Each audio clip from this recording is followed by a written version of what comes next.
Hi, this is Dustin Wardell with BlackGold Premium Bow Sights. I'm here to talk about setting up first, second, and third axis on our BlackGold movable series, the Pro Series, the Assault, the Ascent, the Whitetail, and the new Mountain Light. I'm just going to use the Pro Series sight here. I have it set up in our sight jig we have in our office. There's lots of ways to do this, but I'm going to go over a couple points. This is our first axis adjustment here, our second axis is in our sight ring, and our third axis is back here. So what I want to do is you mount your sight into your sight jig. If you don't have a sight jig, you can use a long 3-foot carpenter's level, square door jamb.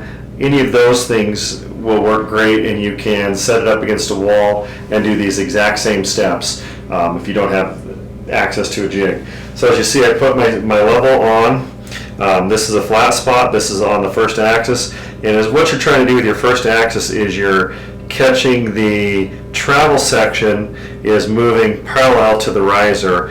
And so as I put this on here, you see the level is off.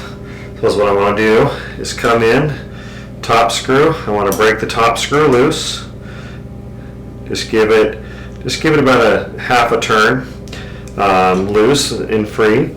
The bottom one you want to loosen up just a little bit more. You'll notice the part moves, so you can just take that so it's semi-snug. Just a half turn there. So, and with this Pro Series sight, it has our micro adjust first axis. This is super easy. If you don't have that micro adjust first axis, keep everything kind of tight, and you can do it with this. You put the wrench in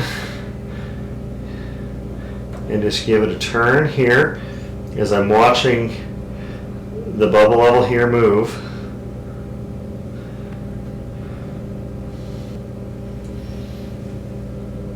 And I'm matching this level and this level. That's where a door jamb comes in handy as well. If you have that door jamb, you're going to see, I'm just going to play with that there just for a second to see that. It looks like I moved it a little bit too far my way.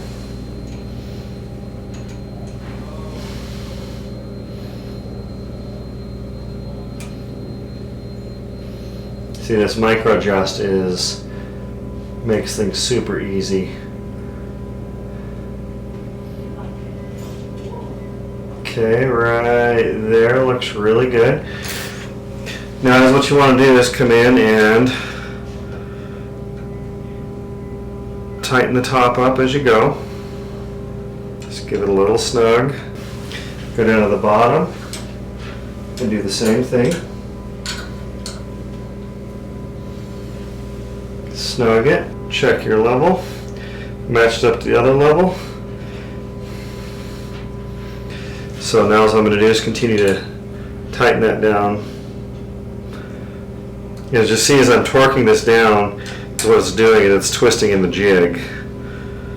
That's why I double check the head. And that play you're seeing there is from the jig wobbling on the table. So as you got your first axis set, now you're going to come in to your second axis, and the wrench you're going to use here is the 5/64 wrench into your sight ring screws here.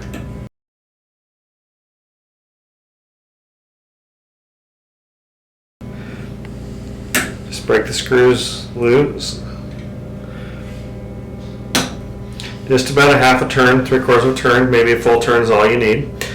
So what I find is easiest to do this with is I'll push this all to one direction, and I'll come in with my wrench and lever it underneath the sight ring and then slowly move it.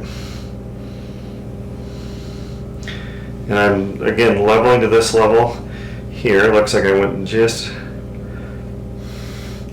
And this does, setting your first, second, third axis, this will just help you be a more accurate shooter,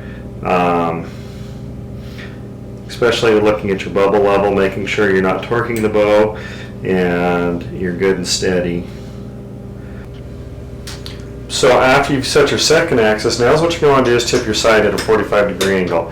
With this jig we're set up so we can tip it up. You can tip it up or down, either way. So we're going to tip it up at a 45-degree angle. There are several sight jigs out there that work very well for this. If you're setting up lots of sights, that's what I would recommend, picking one of those up. If you're just doing your own at home from time to time, just use a wall or the bow, or a wall on a 3-foot level. So when you go to adjust your third axis on BlackGold, we have 2 set screws, we have 2 lockdown screws. We have this top screw you want to just back out about 3/4 of a turn, and then you have the inside screw here that sticks out, and just back that out. I give it about 4 or 5 good turns. So now your third axis is free, and you'll notice that this is still locked in. So when you go to adjust this third axis, is what you're doing is you're going to turn it, as you see, this half turn. See how much that head is moving. So what I want to do is I want to look at that bubble level, which we know is set. I'm going to come in from behind here, and we're going to adjust it. And this is why this is a micro adjust third axis. Makes it really easy and quick to dial in. As you see, that's centered, and you see that quarter turn moves that almost a half, or moves it at a half a bubble. So as I dial that back up, okay, you're locked in. If you were to, by chance, forget to put the 2 locks in, you're going to be fine. So just come in, do the quick lockout, just lock that back down, snug that up.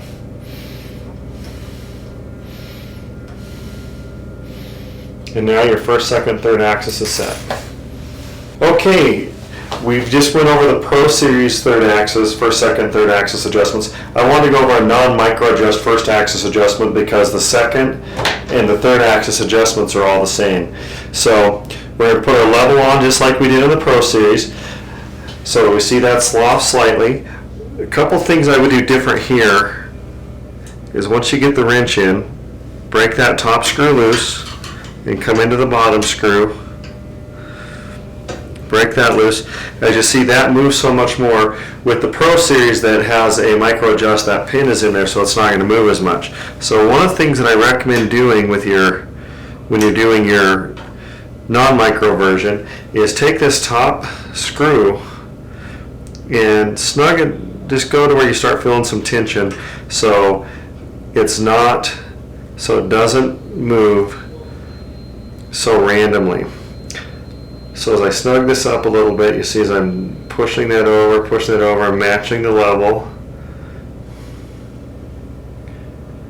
And as you see, I slowly snug that up a little bit as we go. Now I'm going to come down underneath and do the same on the bottom until I get this snug to keep that bubble right in the center. So, and that's how you would do a non-micro adjust first axis.